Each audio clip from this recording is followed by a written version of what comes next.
할렐루야. 우리 저 앞에 계신 분들에게 인사하도록 하겠습니다. 잘 오셨습니다. 은혜 많이 받으시기 바랍니다. 이렇게 축복하며 인사하도록 하겠습니다. 잘 오셨습니다. 은혜 많이 받으시기 바랍니다. 은혜 많이 받으시기 바랍니다. 이스라엘 민족들이 성경에 보시면은 대표적으로 지켰던 절기가 세 가지가 나옵니다. 유월절이 있고, 그 다음에 맥추절, 수장절, 이렇게 여러 가지 절기가 더 많이 있습니다만 가장 중심되는 절기로 이 세 가지를 이스라엘 백성들이 지켰어요.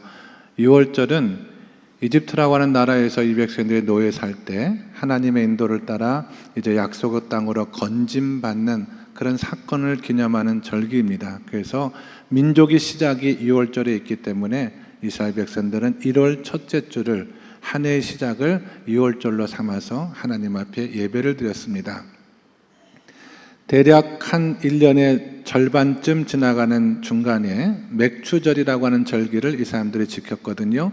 맥추절은 보리와 밀과 같은 곡물을 추수했던 절기인데 한 해의 길을 하나님께서 지켜주셨고 남겨진 한 해의 길도 하나님께서 함께해 주시라고 하는 기대와 기도를 담아서 이 사람들은 맥추절을 지켰습니다. 한 해가 거의 끝나는 시점에 수장절이라는 절기를 지켰거든요. 추수하여 거두어 드린다라는 의미를 가지고 있는 이 수장절은 올리브나 그리고 포도나무와 같은 열매들을 결실하는 그런 수확의 절기였습니다. 그러니까 이스라엘 백성들은 한 해가 시작할 때 그 시작이 된 하나님께 유월절 예배를 통해서 감사를 드렸고, 하나님께서 한 해를 인도하신 은혜를 기억하며 맥추절 예배를 드렸고요. 한 해가 다 끝나가는 시점에서 올 한 해 우리 교회와 가정과 삶을 지켜주신 하나님을 기억하며 예배를 그렇게 매년 드리고 평생을 그렇게 드리고 지금 이 순간까지도 이스라엘 백성들은 절기를 지키면서 하나님 앞에 예배를 드리고 있습니다. 신약 성경에 넘어오면 이 절기들이 가지고 있는 의미가 조금씩 다른 모습으로 계승이 되는 것을 볼 수가 있습니다. 예를 들면 안식일은 주일로 바뀝니다. 유월절은 교회 역사 가운데 유월절은 성탄절과 부활절을 통해서 이어집니다. 맥추절은 성령 강림절과 맥주 감사주일과 연결되어서 지켜지고요. 수장절은 추수 감사주일이 되어서 지켜지게 됩니다. 왜 우리가 이스라엘 백성들이 지켰던 구약의 절기를 지켜야 되느냐라고 생각하시는 분들이 계실지 모르겠습니다만은 우리는 단순히 이스라엘 백성들이 지켰던 절기를 지키는 것이 아니라 초대 교회 전통을 따라서 하나님을 예배했던 그 사람들의 정신을 계승하여서 교회력을 통해 절기를 지킨다, 이렇게 이해하시면 됩니다. 또 우리가 과거 같은 농경사회나 목축사회가 아닌데 왜 이런 구약의 농경사회를 기준으로 하는 절기를 지키느냐라고 생각하시는 분이 계실지 모르겠습니다만은 우리가 시절이 변화돼서 언젠가는 다른 형태의 예배를 하나님 앞에 드릴 때가 오겠습니다만은 그렇다고 해서 농경시대 그들이 하나님 앞에 감사했던 그 감사의 정신과 의미를 잊어서는 안 될 것이다. 그런 의미에서 우리가 절기를 지키는 것은 여전히 유효하다, 이렇게 생각하시면 될 것 같아요. 그런 의미에서 오늘 7월 첫째 주일 맥주 감사주일을 하나님 앞에 드리고 있거든요. 지난 1월부터 6월까지의 삶을 여러분 돌이켜 보실 때 하나님과 통했던 삶들을 기억하며 어떤 은혜가 있었는지, 그리고 남겨진 올 한 해 길 여정에 하나님을 향한 어떤 기대와 기도의 제목이 있으신지 오늘 맥주 감사주일 주시는 말씀을 통해서 기억하시고 은혜를 나누도록 하겠습니다. 시간 관계상 오늘 본문이 주시는 말씀의 내용을 간단하게 세 가지만 요약해서 말씀드리도록 하겠습니다. 우리가 세상을 이기는, 환경을 이겨내는 진정한 감사를 어떻게 드리며 살아갈 수가 있을까? 첫 번째로 우리가 기억할 것은 감사는 환경에서부터 오는 것이 아니라 감사는 하나님에게로부터 온다는 이 사실을 기억하시는 저와 여러분 되시기 바랍니다. 감사의 원천이 세상에 있는 것이 아니고 환경에 있는 것이 아니고 바로 하나님에게 있다라고 하는 것입니다. 이게 왜 중요하냐면 만약에 우리가 감사의 원천을 세상과 환경에 둔다라고 한다면 세상은 자꾸 변하거든요. 그러면 우리의 감사의 이유와 목적도 변화될 수밖에 없어요. 그러나 어제나 오늘이나 영원토록 변함이 없으신 하나님에게 감사의 이유와 원천을 우리가 둔다라고 한다면 여러분, 세상이 다 무너지는 날까지 1.1획도 변하지 아니하는 말씀과 하나님을 중심으로 감사의 삶을 우리가 살아갈 수가 있다라고 하는 것입니다. 본문 7절의 말씀에 보시면 하나님이 이 백성에게 이런 말씀을 하시는데요. 여러분, 시편 50편 7절 말씀을 같이 읽도록 하겠습니다. 7절 다 같이 시작.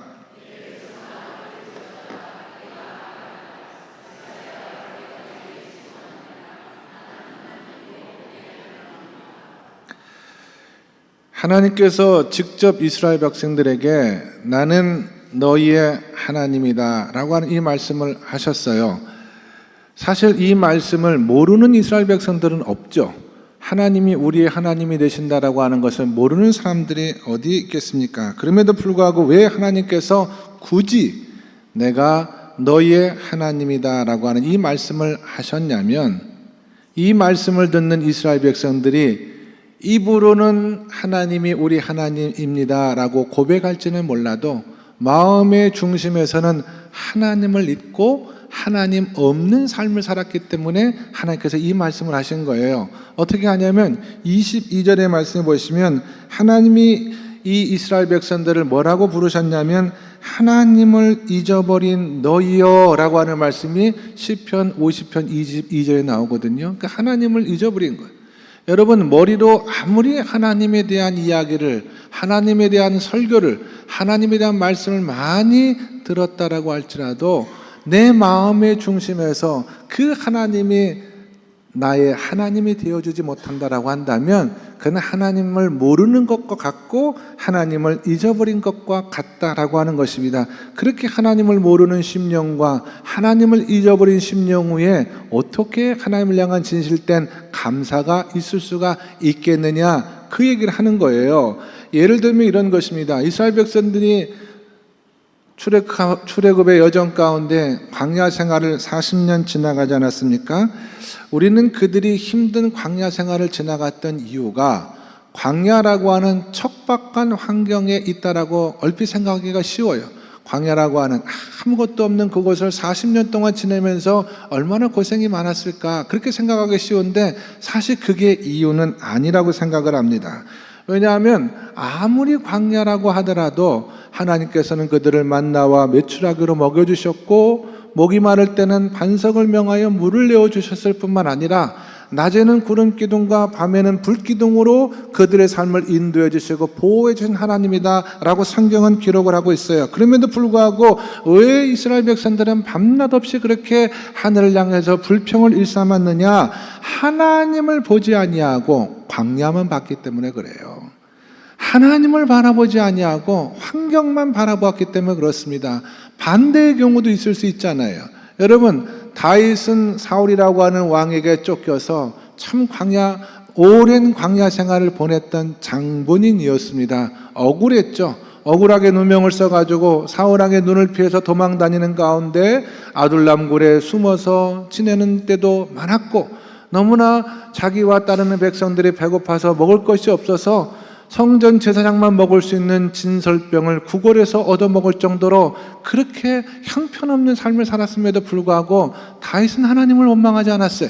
하나님을 향한 불평을 하지 않았습니다. 오히려 시편 57편 9절의 말씀에 보시면 내가 만민 중에서 하나님 앞에 감사를 드리며 문 나라 중에서 내가 하나님을 찬송합니다 라고 고백하고 있는 것을 볼 수가 있어요. 이게 다윗이 평안할 때 했던 고백이 아닙니다. 정말 고난의 한복판에서 하나님 향해서 다윗은 그와 같은 감사를 이야기했다라고 하는 것을 보면은 다윗의 감사는 환경 가운데 있었던 것이 아니다라고 하는 것을 알 수가 있죠. 다윗은 환경을 바라본 사람이 아니라 바로 하나님을 바라본 사람이었다라고 하는 것입니다. 오늘 맥주 감사절 예배를 드리는 저와 여러분의 마음 가운데 이런 은혜가 있었으면 좋겠어요. 우리를 둘러싸고 있는 환경들, 우리를 힘들게 했던 수많은 사건들이 우리의 삶의 가장 중요한 감사 요인이 아니다. 그럼에도 불구하고 우리의 삶을 오늘까지 인도해 주시고 우리의 믿음이 하나님을 예배할 수 있도록 축복해 주시고 남겨진 한 해 하나님께서 우리와 함께 하실 것이라고 하는 믿음으로 예배드리는 이 하나님으로 말미암아 감사하고 감사하시는 저와 여러분 모두가 다 될 수 있기를 간절히 축원합니다. 두 번째, 우리가 이런 하나님의 은혜와 사랑을 경험했다라고 한다면 감사의 종들은 마땅히 그 감사에 합당한 삶을 살아야 된다. 이것이 바로 성경의 가르침이에요. 오늘 성경 8절에서 11절까지 말씀을 함께 읽도록 하겠습니다. 8절에서 11절까지 말씀 다 같이 시작.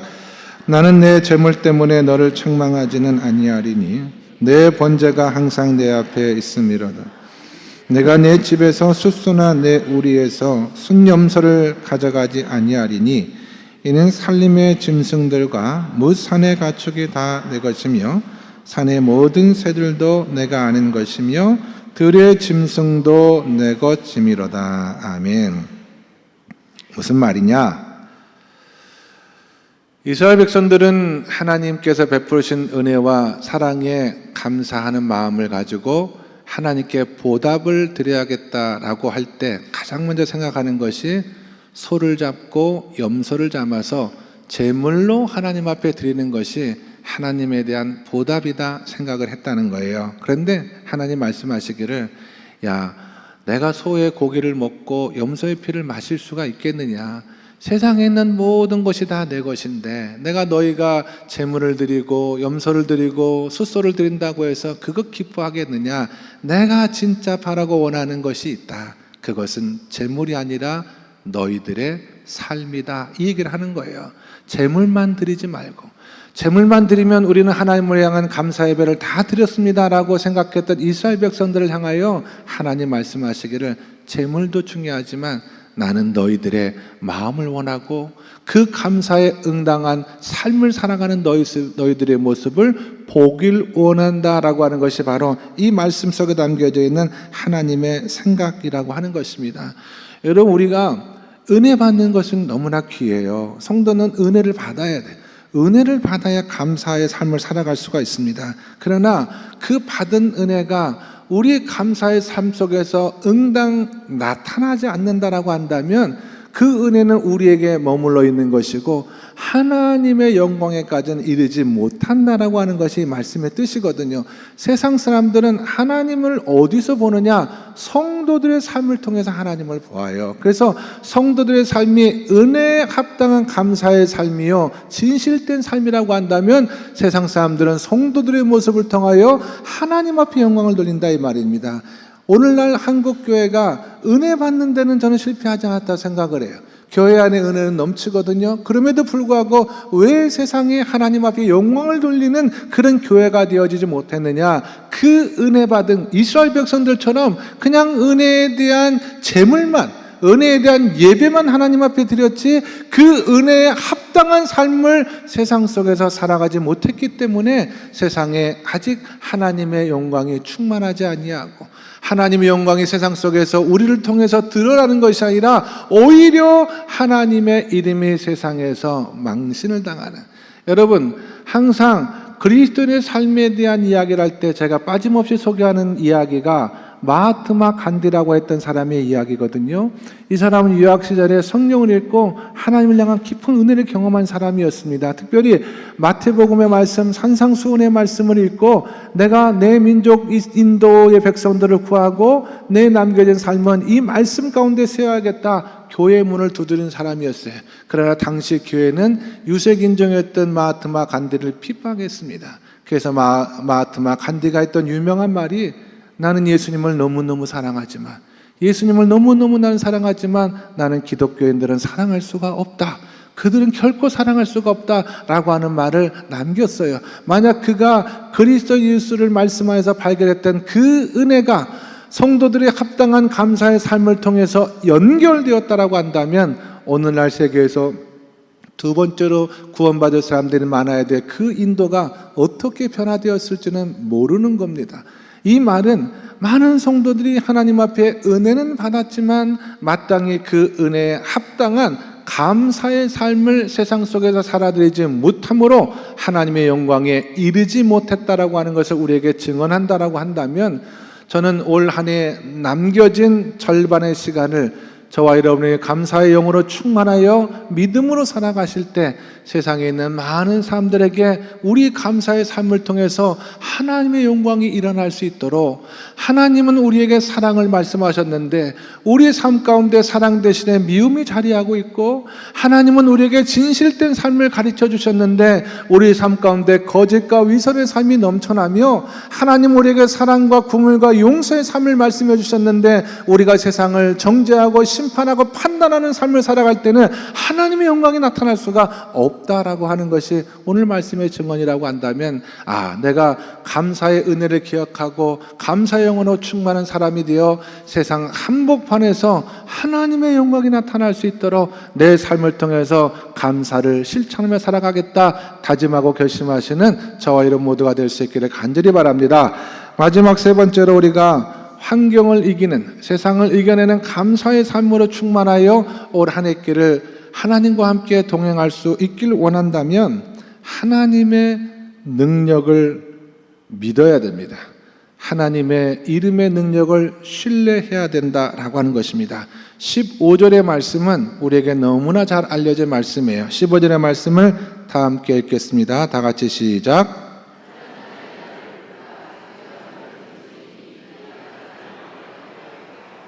아멘.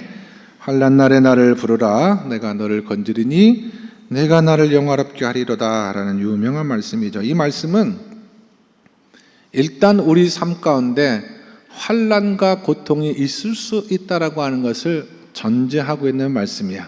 환난 날에 나를 부르라 그랬잖아요. 어떤 분들은 우리가 예수를 만나면 그 순간부터 우리 삶 가운데 환난과 고통이 면제된다라고 생각하는 분들이 계신데 그건 아닌 것 같아요. 왜냐하면 복음서에도 보시면 예수님께서 갈릴리 바다를 제자들과 함께 건너가실 때 풍랑이 임했다라고 성경은 말하잖아요. 예수님은 한 번도 우리에게 안전한 항해에 대한 약속을 하지 않았어요.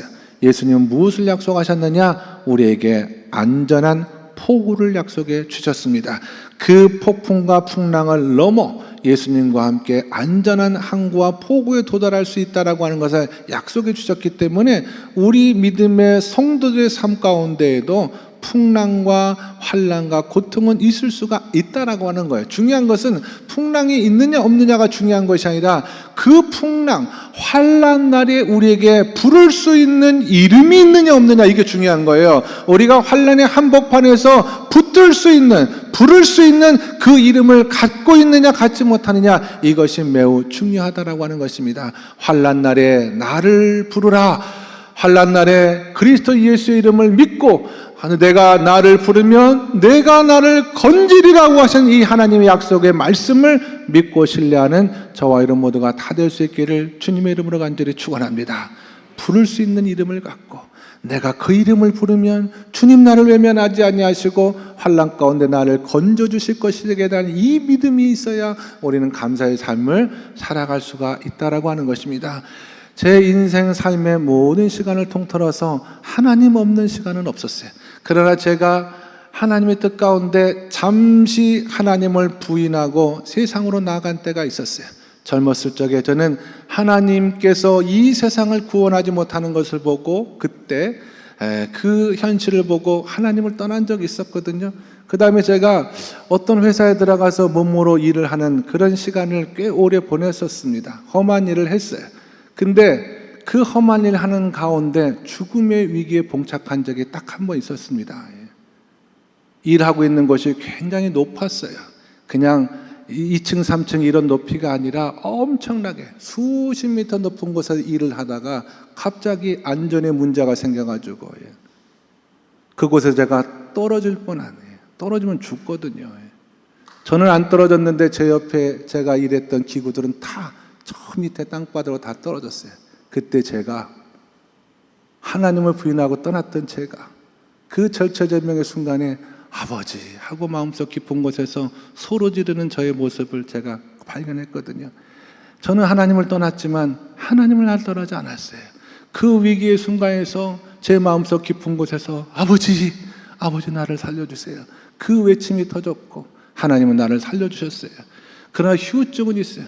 저는 지금도 높은 곳에 가면 무섭습니다, 여러분. 제가 겁 많은 사람은 아닌데 하여간 그날 이후로 높은 곳에만 가면 이건 비밀인데 무서워요. 근데 지금도 생각해보면 꽤 오랜 시간이 흘렀음에도 불구하고 내 마음속에 하나님은 여전히 나와 함께 하시며 나로 하여금 아버지 그 이름을 부르게 하고 내가 나를 부를 때 내가 나를 건져주겠다는 이 약속의 말씀을 그대로 이루어주셨던 그 은혜를 아직도 기억을 하고 있습니다. 한 해 길 힘겹게 살아온 시간들이 왜 없겠습니까? 저도 우리 성도들과 함께 기도했던 많은 시간 다 평안하다고 말할 수가 없어요.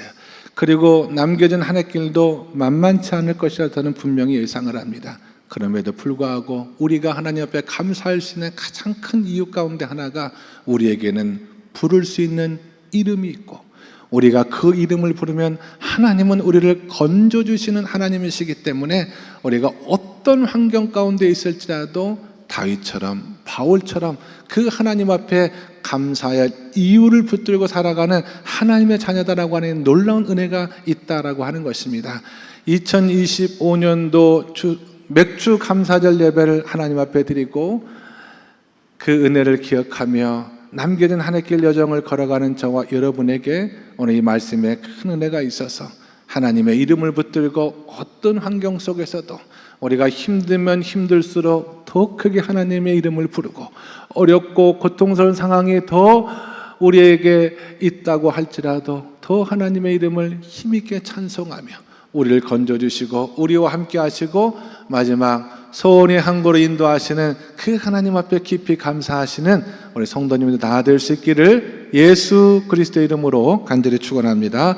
기도하겠습니다. 하나님, 우리에게 부를 수 있는 이름을 주시고 감사할 수 있는 이유를 주시고 맥주 감사절 예배를 통하여 하나님 앞에 영광 돌리게 도와주심을 진심으로 감사드립니다.